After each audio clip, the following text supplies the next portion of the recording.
सबसे पहले मैं आप लोगों को रमज़ान की बहुत बहुत बधाई और मुबारकबाद देना चाहता हूँ और ये आशा करता हूँ, दुआ करता हूँ कि आपके रमज़ान बहुत अच्छे से गुज़रे। और मैं भी अभी आपको वीडियो टाइम पे नहीं दे पा रहा हूँ, लेकिन खैर चलिए मैं आज शुरू करता हूँ। सबसे पहले मैं साइंस टीचरों के बारे में, कुछ दिन पहले ही सदन में पूछे गए थे जो सवाल, वो मैं आपके स्क्रीन पे लगा रहा हूँ, आप देख सकते हैं। साइंस के टीचर की जो हमने बताया था कि उसमें कुछ लोगों की पेमेंट हो चुकी, कुछ के बाकी हैं। कुछ के जो बाकी थे उनके खुद मदरसे में जो रिपोर्ट भेजा था, उनके पेमेंट का रसीद जो भेजा था, वो उसी में कुछ गलती थे और कुछ लोगों ने लेट से ही भेजा था, वरना अब्दुल कयूम अंसारी के दौर में ये पेमेंट पूरे कंप्लीट हो जाने थे और पैसे भी इसके लिए आ चुका। और आप ये लिस्ट पे आप देख सकते हो कि पैसे के बारे में राज्य सरकार ने बता दिया है कि हमें केंद्र से वो पैसा प्राप्त है और मैं उनको जल्द ही भुगतान कर दूंगा। और नहीं भुगतान होने का रीज़न यही था कि मदरसे से साइंस टीचरों का जो पेमेंट का लिस्ट भेजा था वो काफ़ी लेट भेजा था, इसकी वजह से नहीं हो पाया था। अब खैर उम्मीद है कि जल्दी उन लोगों को मिल जाए जिन लोगों का बाकी है, और जिनका नहीं अब तक पहुंचा होगा कोई भी पेमेंट का स्लिप, उनको लेट होगा, क्योंकि चेयरमैन अभी है नहीं और जब तक चेयरमैन आएंगे नहीं साइंस टीचरों का भुगतान होगा नहीं। चेयरमैन को लेके आपका बहुत ज़्यादा हमसे क्वेश्चन है कि चेयरमैन कब बनेंगे, कब बनेंगे। देखिए चेयरमैन कब बनेंगे ये वाकई मैं बता रहा हूँ आपको, कई मरतबा मैंने बताया कि चेयरमैन बनेंगे उसी वक्त जब नीतीश कुमार और एजुकेशन मिनिस्टर ऑफ बिहार चाहेंगे। अब एमएलसी मैंने कई मिनिस्टर से पूछा था और कई लोगों से बात की थी, लेकिन सब एमएलसी इलेक्शन का इंतज़ार कर रहे थे। और एमएलसी इलेक्शन में आप देख सकते हैं कि एनडीए को तो बहुत अच्छी कामयाबी मिली, लेकिन जेडीयू को इसमें कुछ खास नहीं मिला। आरजेडी बहुत अच्छी पोजीशन पे रही है। तो अब नीतीश कुमार को होश की नाखून लेनी चाहिए। आप किसी भी समुदाय को अलग थलग करके और हर चीज़ को इलेक्शन ही पे टालते रहें कि इसका नतीजा आएगा तो हम अच्छे करेंगे, तो इसी तरीके के दिन देखने पड़ते हैं। किसी को रोक के रखना और अपने फ़ायदे के लिए एक कितना घटिया काम है, वो भी एजुकेशन डिपार्ट को। आप एजुकेशन डिपार्ट को ज़्यादा दिन तक नहीं रोक के रख सकते, क्योंकि जब एजुकेशन डिपार्ट के मैन हेड ऑफ कमान ही नहीं रहेंगे तो उस संस्था के अंदर जितने भी मदरसे हों या स्कूल हों या कॉलेजेस हों, वो किस तरह काम कर सकता है, कैसे काम करता है, ये हम सब जानते हैं। तो इसलिए ज़रूरी है कि नीतीश कुमार जी आप बिहार में जितने भी चीज़ें हो रही हैं उनको किसी के भरोसे पे ना छोड़े कि ये इलेक्शन में हमको कामयाबी मिलेगी तो हम इसमें बहाल करेंगे। नहीं, आप अपना काम करते जाइए, इलेक्शन आएगा आपको नतीजे बहुत अच्छे मिलेंगे। और उम्मीद है कि अब आपने बिहार का, क्योंकि आपका लास्ट स्टेटमेंट भी था कि इस बार मैं लास्ट चुनाव लड़ रहा हूँ, उसके बाद राष्ट्रपति के लिए आप ख्वाब देख रहे हैं। हम सब की दुआएं हैं कि आप जल्दी बिहार छोड़ दें और आपकी ख्वाब जो है पूरा सच्चा हो, आप जाइए केंद्र में रहिए, राष्ट्रपति बनिए। लेकिन दूसरे आपके सवाल ये थे कि बिहार स्टेट मदरसा एजुकेशन बोर्ड में काम हो रहे हैं। देखिए रमज़ान का दिन हो या कोई भी, बोर्ड को बंद करने का अगर नियमित तरीका पूछेंगे तो मैं बता दूं कि बोर्ड आपको सैटरडे को और संडे को बंद रहता है। लेकिन अब्दुल कयूम अंसारी ने इन चीज़ों को चेंज किया था और संडे को भी काम किया था, सैटरडे को भी काम किया था, लेकिन उसका नियमित तरीका ये है कि 2 दिन हफ्ते में बंद रहता है। और अब भी आपको बोर्ड में काम हो रहे हैं। काम ऐसा नहीं है कि बोर्ड बंद है, रमज़ान में बंद हो जाता नहीं, आपके मदारिस बंद हो जाते हैं, बोर्ड नहीं बंद होता है। बोर्ड सारे काम होते हैं, आप जाइए काम कराइए। आपको किसी तरह की कोई दिक्कत हो फिर आप जो है आवाज़ उठाइए, लेकिन बोर्ड बंद नहीं होता है। इसी तरीके से बहुत सारे लोगों ने हमसे पूछा कि क्या हमें इजाज़त मिल जाएगी, तो जी बिल्कुल, आपको अगर बहाली की इजाज़त लेनी है तो बहाली की इजाज़त क्यों नहीं मिलेगी। अगर मान लीजिए चेयरमैन 4 साल नहीं आए तो क्या मदरसे में टीचर नहीं बहाल होंगे। आप जाइए और जो एक्टिव चेयरमैन है वो आपको इजाज़त देंगे, नहीं तो सिक्योरिटी है ही वो आपको इजाज़त देंगे। इजाज़त के लिए कोई ये नहीं है। हाँ, रह गई आपकी ज्वाइनिंग लेटर की बात, तो चेयरमैन जब आएंगे तब आपको मिलेगा। ये मेरा ख्याल है कि चेयरमैन जब आएंगे, हो सके उससे पहले ही मिल जाए, यही दे दें आपको, ये आपको मिल सकता है। रूल तो यही कहता है। और दूसरी चीज़ें जो पूछी जा रही थी कि अपग्रेड मदरसे के, देखिए अपग्रेड के लिए अब्दुल क़य्यूम अंसारी ने स्पेशल टाइम निकाला था, उसमें जिन लोगों का हुआ है तो बिहार स्टेट मदरसा एजुकेशन बोर्ड की तरफ से एक किताब छपती है जो 1 साल 2 साल का रिपोर्ट होती है। उस किताब में आप ख़रीद के देख सकते हैं कि आपका उसमें अपग्रेड लिस्ट में नाम आया है या नहीं आया है। अगर नहीं आया है तो आपके लिए मैं आसान प्रोसेस बता दूं, आप घर रहते रमज़ान महीने में यहाँ दौड़ के ना आए, आप RTI फाइल कीजिए, 10 रुपये 15 रुपये लगेगा और बिहार स्टेट मदरसा एजुकेशन बोर्ड के को आप भेजिए और आपको वो खबर सोचना जल्द ही मिल जाएगी कि आपका अपग्रेड हुआ है कि नहीं हुआ है। इसी तरीके से अगर किसी को अपने सिलसिले में कोई जानकारी लेना है तो RTI भी आप एक अच्छा ज़रिया है, आप उसके ज़रिए भी आप अपना पता कर सकते हैं। दूसरी जो इम्पोर्टेंस और भी मदरसा से रिलेटेड ये है कि पहले मैंने जो बताया था कि 2459+1 का पेमेंट, देखिए मैं जो बताता हूँ आपको ऐसा नहीं है कि अपने मन से बता दे रहा हूँ, नहीं, मैंने स्टडी की होती है तभी जाके आपको बताता हूँ। जहाँ तक सदन में आप देखते हैं कि सदन के ये क्वेश्चन थे, ये थे, नहीं, क्वेश्चन आर में जब आप कोई चीज़ पूछते हैं सबसे पहले क्वेश्चन आर को समझ लीजिए। सदन का वक्त अगर सुबह से चालू हुआ तो बीच में जो 1 घंटा का गैप दिया जाता है कि हर MLA आप अपनी से रिलेटेड या अपने एरिया से रिलेटेड कोई भी क्वेश्चन है या पूरे बिहार से रिलेटेड कोई क्वेश्चन है तो आप उसको लिखित रूप में पूछ सकते हैं और आपको जवाब लिखित रूप में मिलेगा। तो ये ज़रूरी नहीं है कि आपको हर चीज़ जो आप, क्योंकि नेट पे तो देखते नहीं है, उसके वेबसाइट पे जाकर देखते नहीं हैं, तो आप अक्सर ये करते हैं कि जो चैनल के माध्यम से आप तक पहुंचता है उन्हीं को देख के, अच्छा ये 2 क्वेश्चन पूछे तो 2 ही का नहीं, एक आदमी कई क्वेश्चन पूछे हुआ होता है, लेकिन सदन में हर क्वेश्चन का जवाब नहीं बल्कि लिखित रूप में उनको जवाब दे दिया जाता है। और आपको ये जवाब देखनी हो तो आप वेबसाइट पर जाके खुद MLA भी खुद भी अपने वेबसाइट पे लगाते हैं, और नहीं तो जिस डिपार्ट से पूछा गया उस डिपार्ट के में भी जाके देख सकते हैं।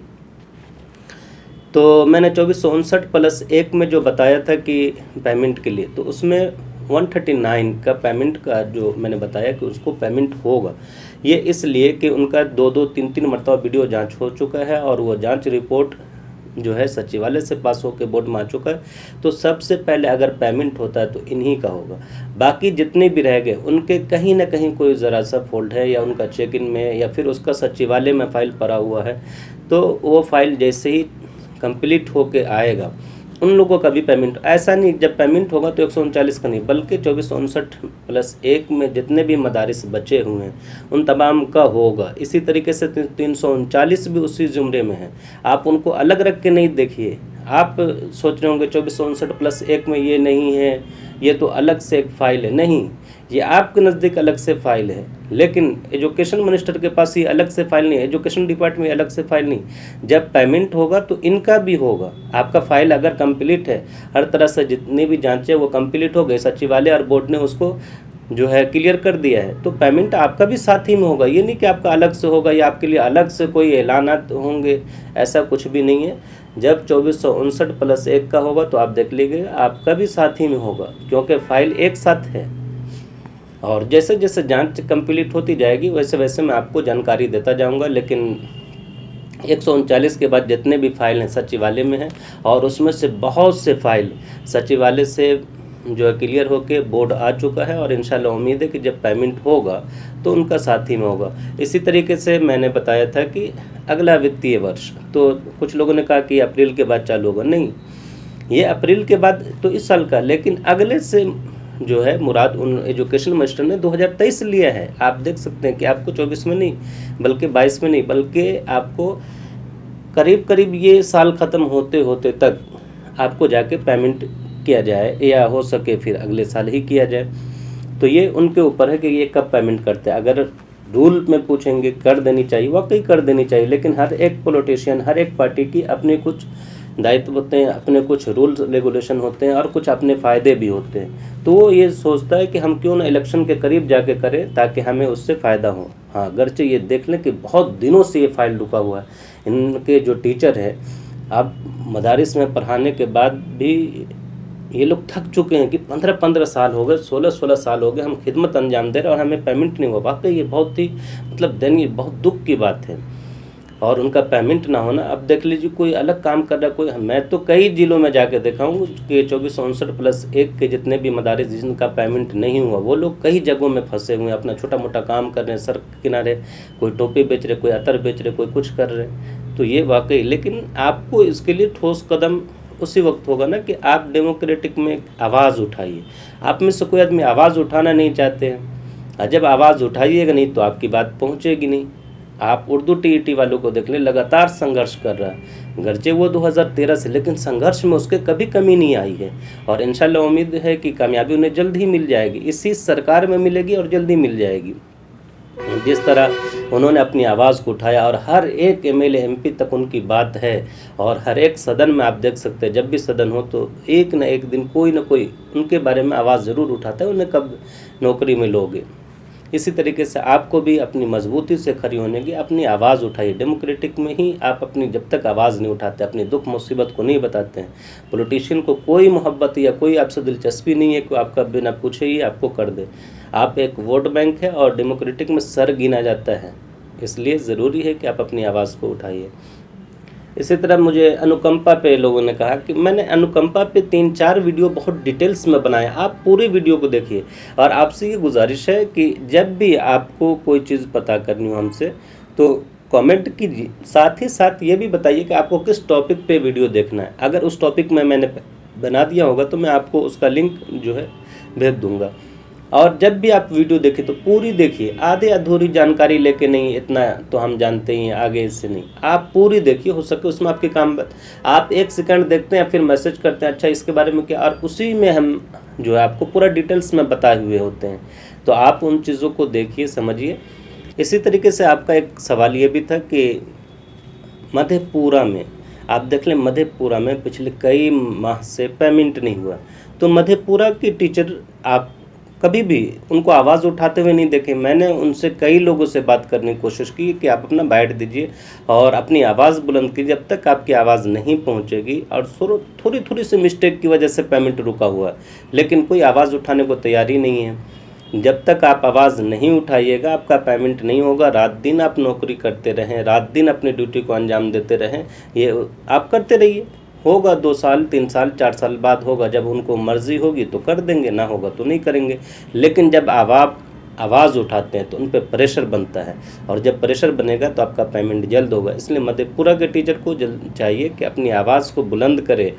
और आप उन लोगों के चक्कर में क्यों रहते हैं, आप देख लें कि हर ज़िले में 2-3 टीचरों का ग्रुप होता है जो पेमेंट कराते हैं, और छोटी से छोटी बातों की भी जानकारी लेनी होती है तो वो उन्हीं के पास जाते हैं। जबकि आप उनको खुद, बहुत सारे आपके हाथ में मोबाइल है, आप नेट पे देख सकते हैं, आप इसी तरीके से मदरसा बोर्ड की वेबसाइट पे जाकर देख सकते हैं, उसके फेसबुक पेज पे जाकर देख सकते हैं, आप यूट्यूब उसका चैनल है उस पर जाकर देख सकते हैं। लेकिन कभी ये हम कोशिश नहीं करते, उन्हीं के पास जाते हैं जो हर ज़िले में 2-3 नेता होते हैं टीचरों के, जो पेमेंट के लिए डीओ के पास रसीद जमा करते हैं, उन लोगों के पास।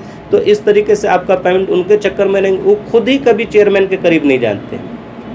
मैं बता दूं, जितने भी टीचर के नेता थे जो पेमेंट के लिए काम कराते थे, अब्दुल कयूम अंसारी के दौर में मैं बोर्ड में कंटिन्यू देखा कि वो उनमें से कोई भी आदमी नहीं पहुंचे। और आपको याद होगा कि अब्दुल कयूम अंसारी आते ही 2-1 महीना के बाद इस तरह का कमेंट लिखते थे कि बिहार स्टेट मदरसा एजुकेशन बोर्ड से दलालों का चक्कर ख़त्म। आप देख ले, आज भी फेसबुक पेज पे मौजूद है वो जितने पोस्ट उन्होंने लिखा है, और उसको बाकायदा फेसबुक पेज पे लगाया है, और ये चीज़ें देख सकते हैं। तो ये अब्दुल कयूम अंसारी ने बहुत घटिया किस्म का काम किया था, उनको दलाल कहा था। बहुत सारे लोग देखिए मदरसे से मोहब्बत रखते हैं, टीचरों से मोहब्बत रखते हैं, उनकी एजुकेशन मदरसे से हुई है।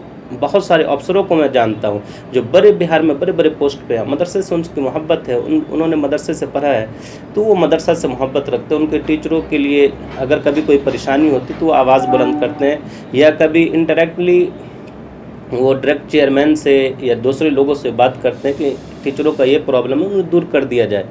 तो ये इसका मतलब नहीं कि वो दलाल है, ऐसी बहुत सारी तंजीमें हैं और हर डिपार्ट में आपको तंजीमें होती है। तंजीमें कभी दलाल नहीं होती, बल्कि वो लोगों के लिए सोशल वर्क करती है। इसका मतलब ये हो गया कि हिंदुस्तान में जितने भी सोशली वर्क करने वाले हैं, सोशल वर्क करने वाले हैं, उन तमाम को आप दलाल कहेंगे नहीं। ये अब्दुल कयूम अंसारी की बेवकूफ़ी थी और उनकी कम नज़री थी, कम जहनी थी, जिसकी वजह से इस तरह का पोस्ट लिखा और आज भी बिहार स्टेट मदरसा एजुकेशन के फेसबुक पेज पे लगा हुआ है। तो और इसी तरीके से आप देखें सीतामढ़ी के, आप हमें बताइए कि सीतामढ़ी की जो पेमेंट रुका हुआ वो बिल्कुल मामूली सी बात पे रुका हुआ है। एक साइन को लेके, एक सिग्नेचर को लेके ही थोड़ी सी विवाद हुई और सारे लोगों का पेमेंट रुका हुआ है। अब्दुल कयूम अंसारी के दौर में इन लोगों ने कोशिश थोड़ी मुरी की। अगर आप अच्छे तौर पे करते, और जिन लोगों के भरोसे आप बैठे हुए सीतामढ़ी के जितने टीचर ये बेवकूफ़ी कर रहे, आप हमाकत में, आप सच जानिए। आप जब तक अपनी आवाज़ को खुद नहीं उठाएंगे, आप खुद अपनी आवाज़ को बुलंद नहीं करेंगे और उन लोगों के चक्कर में रहेंगे जिनको अब्दुल कयूम अंसारी ने दलाल कहा था, तो वाकई आपका पेमेंट नहीं होगा। वो उनके करीब भी नहीं जाते, वो आपसे हर महीने, 1.5 महीने, 2 महीने पे 200, 400, 500 रुपये करके चंदा कर लेते हैं कि हम चलो आवाज़ उठाने जा रहे हैं, धरना करने जा रहे हैं, फला करो। कुछ करते तो है नहीं और उनको तो अच्छी खासी रकम मिल गई, वो घर में बैठ कर आराम से खा रहे। लेकिन आप मजबूर हुए बैठे, लाचार हुए बने बैठे हुए। तो इसके लिए ये है कि आप अपनी आवाज़ को डायरेक्टली पूछिए और सबसे अच्छा साधन ये है कि आप RTI कीजिए कि हमारा पेमेंट क्यों रुका हुआ है, जबकि मैं ड्यूटी दे रहा हूँ, सारी चीज़ें कर रहा हूँ। आप एक साथ सब आदमी RTI कीजिए और फिर उसके बाद आप पेपर में दीजिए, मीडिया को दीजिए, ताकि पता चले दुनिया को कि मेरी कोई रीज़न नहीं है, कोई गलती नहीं है, तब मेरा पेमेंट रुका हुआ। तो ये सब माध्यम है अपनी आवाज़ बुलंद करने का। नहीं तो डायरेक्टली आप मीडिया में आइए, लोगों को बताइए। और इसी तरीके से आप जो है पटना में आकर धरना कर सकते हैं और जब तक आप नहीं कीजिएगा आपका पेमेंट नहीं होगा। और जिन लोगों का भी पेमेंट रुका हुआ तो उनसे यही है कि आप अपनी कोशिश करते रहें, लेकिन साथ ही साथ उन तमाम टीचरों को भी, अगर किसी एक पर्टिकुलर आदमी का पेमेंट रुका तो उसके लिए आप भी आवाज़ उठाएं, क्योंकि आपके साथ वो भी खिदमत अंजाम दे रहे हैं और वो पेमेंट नहीं पा रहे। तो उसके घर की हालत, अगर किसी के पड़ोस में बच्चा रो रहा हो भूख से, प्यास से, तो आप अच्छे से सो जाए। ये कहाँ की इंसानियत है और कहाँ से आप अच्छे इंसान हैं। इसलिए टीचर हैं तो टीचर के दायित्व को समझें। और एक चीज़ और ज़्यादा पूछे जाने वाली मेरे साथ जो हुई, मैं बता दूं कि अनुकंपा पे मैंने 2-1 आवाज़ उठाया था और अल्लाह के फजल करम से मुझे ये ख़बर मिली कि अब उन लोगों को जब भी चेयरमैन बनेंगे तो उन लोगों की बहाली की प्रोसेस चालू कर दी जाएगी और उनके मदारिस के लोगों ने तैयार हो गए। और अल्लाह से दुआ है कि ऐसी तमाम अनुकंपा, अब देख ले कि अनुकंपा, ये हमारा कॉन्स्टिट्यूशन ही उन पर रहम किया कि भाई जो घर का मेन सदस्य था, जिस पे पूरा मदार था, जिनके कंधों पे घर की जिम्मेदारी थी, वही इस दुनिया से चले गए। अब उनके बाद जो बचे हैं तो उनको सरकार की सहायता, उनसे मोहब्बत है, उनसे हमदर्दी के तौर पे अनुकंपा देती है कि ये घर बर्बाद ना हो। नहीं तो लाखों घर ऐसे हैं कि जब घर के मेन सदस्य का इंतकाल हो जाता है, अब देखो उनके बच्चे भीख मांगते हैं, कई चोरी चमारी में पड़ जाते हैं। अगर किसी टीचर को या किसी सरकारी नौकरी वाले को ये मिल रहा है तो एक ही घर खुश हो तो उनमें तमाम जो प्रिंसिपल हैं या जो मदरसे के सेक्रेटरी, उन लोग को चाहिए कि जिस तरीके से भारतीय कॉन्स्टिट्यूशन ने उन्हें हक दिया, वो हक आप भी दें। आप अपने बच्चों के लिए या किसी के लिए न बेचें, 2-1 रुपये की खातिर या लाख रुपए की खातिर अपने ज़मीर को ना बेचें, बल्कि जिनका जो हक है वो उन तक पहुँचाए, तभी हम अच्छे से चलेंगे। डेमोक्रेटिक का फंक्शन ही यही है कि जब आप उसको सुचारू रूप से करते हैं तो डेमोक्रेटिक एक खूबसूरत नज़र आता है, लेकिन जब भी आप उसमें हाथ पांव मारने लगते हैं तो उसकी खूबसूरती मध्यम पड़ने लगती है। इसलिए डेमोक्रेटिक को आप मजबूत बनाएंगे उसी वक्त जो जिसका हक है वो उसको दे के रहिए। चलिए, थैंक यू।